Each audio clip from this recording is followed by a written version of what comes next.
in the 70s, people came to watch this fellow and see the antics he got up to on the footy ground. We'll talk about that shortly. Welcome, Paul Sarah. Thank you very much, Eric. Great to have you along, and I guess a local boy, it's great to talk to the locals. You came from a fairly sporting family, didn't you? Yeah, all of us were into the sport. My father was a rower and into football. All my brothers were into football. Philip was a bit of a legend around the place. Russell played football for Grovedale and a few other places. And yeah, I suppose I come from a squash court family, so yeah, I was destined to do some sort of sport, I suppose. And we're currently standing in front of the Charles Brownlow stand. When you played football, you lived 100 metres away from here? Yes, just directly over the road in Murrell Street. We had a squash courts over there for about 19 years with my father, and I suppose I was destined to play here. We used to come across here, Phil and I, and have a kick around and catch up to Freddie Wooler and Dougie Wade and all that sort of stuff. So yeah, it wasn't too far to come to play, but I always wanted to play for Geelong. There was no problems about that, yeah. And I guess living there didn't really entitle you to come here. How did you eventually come to the Geelong Footy Club? Well, I played all my junior football and senior football, I suppose, up till I was 16, and you could call it senior football, I suppose, over at East Geelong. And players like Polly Rankin and all that sort of stuff were invited over to Geelong at the under-19s in those days. And I played in the premiership in 1970 at East Geelong, and they invited me to come over to the under-19s. So I came over for a couple of years and had a bit of a kick around, and then Peter Fulton, as a legend back at East Geelong, invited me back for $20 a game. So big money in those days, so I thought I'd go back and play, and then came back to the under-19s again, and that year I played under-19s, seconds and seniors all in 1 year. I was pretty happy with that.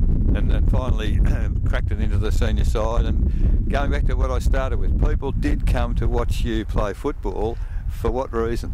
Oh, I suppose I used to like to go for a fly and a leap, and it didn't get on too well with the coaches. The little blokes in those days were supposed to stay down, but we had a little bit of a thing going. Kenny Newland and a few of the guys that whoever took the biggest mark on the Saturday would have to shout the beers on the Sunday. So it got a bit out of texture, I suppose. Yeah, at Polly Farm and a few guys tried to ban me from jumping, but it just went in one ear and out the other. I suppose that's how I got into trouble. You took some spectacular marks. And as I say, people did come to see what you're going to... And the contest, I think it was good-natured, but it was really there until one of the coaches actually banned you and took you off one day because you did it. He did, yeah, Polly Farmer. He's a great footballer and stuff like that, but he did try to stop me from taking a mark, and one day it was here. I can still vividly remember it, that at half-time, in those days there wasn't any interchange either. You're off and that's it. You go and have a shower and you're out and you're out of drinking with your mates. Yes, this day, just before half-time, I'd kick a couple of goals and I took a mark, and the crowd was going crazy, and Kevin Sheehan was on the boundary line about to come off, and I probably a bit rude. I showed the football to Polly up in the coach's box, and I snapped it through the goals and then went to run off the ground, and the social club erupted and said, no, don't. And Kevin Sheehan actually panicked too, and he said, look, Ferrett, just stay on.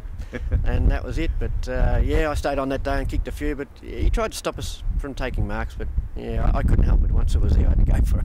And once you got them, you were pretty good at converting, because statistics tell me that kicked over 200 goals while in Geelong. Yeah, 200 at Geelong and a few at Richmond. Yeah, I think I kicked 255 all up. Yeah, I didn't mind a goal. They used to say I'd have a shot from the wing, but yeah, that was probably true. But Larry would scream me down, Larry Donahue, for a bit of a pass every now and then. It was, yeah, I enjoyed a goal.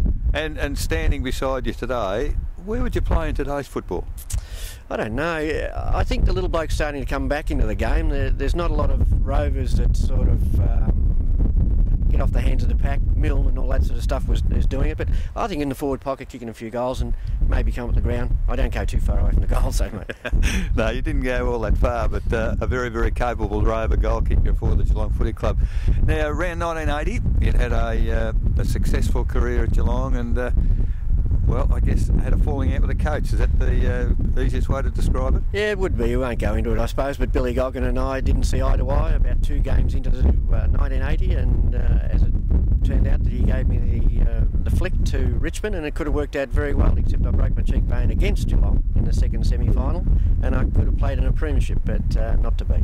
And I guess the reality, had you had your choice, if you had to leave Geelong, you didn't necessarily want to go to Richmond. No, strangely enough, I don't know why, I just couldn't get on with coaches. It might be just me, but in 80 I wanted to go to Collingwood. Tommy Hafey and I were sort of talking to each other, having a coffee, and Billy talked me to coming back to Geelong, which I thought was a good move because I love the place, and but didn't work out that way.